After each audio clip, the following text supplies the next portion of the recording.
Cuppa here, and I'll talk to you today about this book, which is called Grow Great Vegetables in Virginia.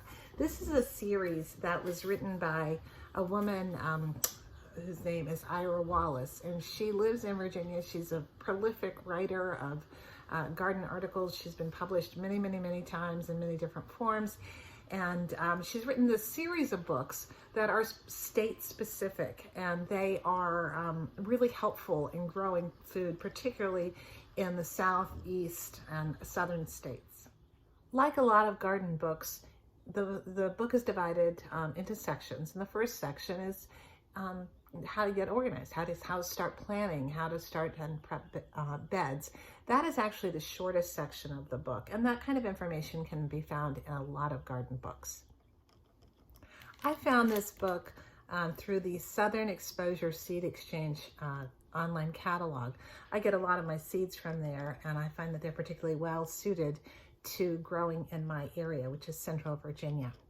What's great about the book is that it is organized chronologically through the year. So month by month, she lays out what you should do each month, what garden tasks, what preparation, what should you put, what seeds you should start, what should be transplanted out to the garden, and then what should be harvesting about that time. So it's a really excellent resource in terms of getting organized and helping you get organized, particularly for a relatively new gardener, knowing what to start when.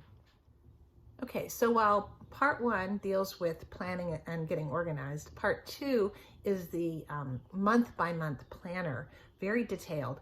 Part three is vegetables A to Z, and that is laid out by vegetable. And so if you want to know about growing cucumbers in my state, in Virginia, it has a whole section on what to grow, how to grow it.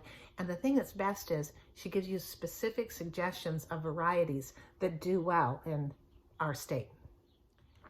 In my garden, I've taken up a lot of those suggestions about what varieties to grow, and I have to say it's worked out pretty well.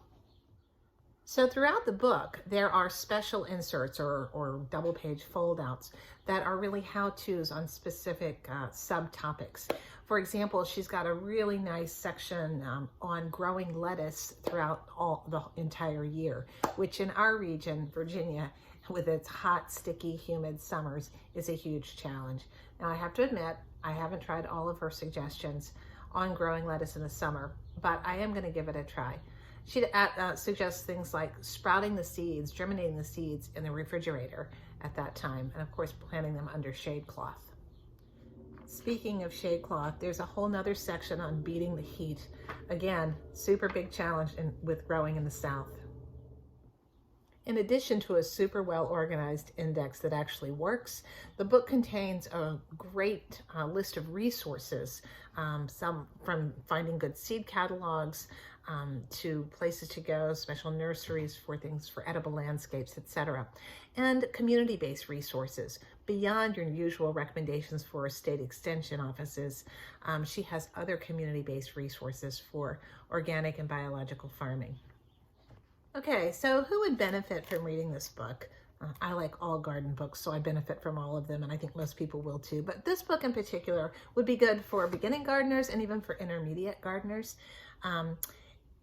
For someone who needs a little help with organization and timing, for example, me, this book is a real godsend. It really helps you maximize your productivity in the garden and be able to plan long-term and short-term at the same time.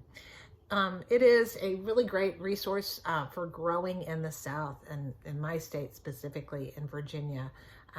And I really do appreciate that aspect of the book. So I haven't checked out the other books because I don't live in places like Georgia and South Carolina and Florida, but I do live in Virginia, and that is where my garden is. And this book has been extremely helpful.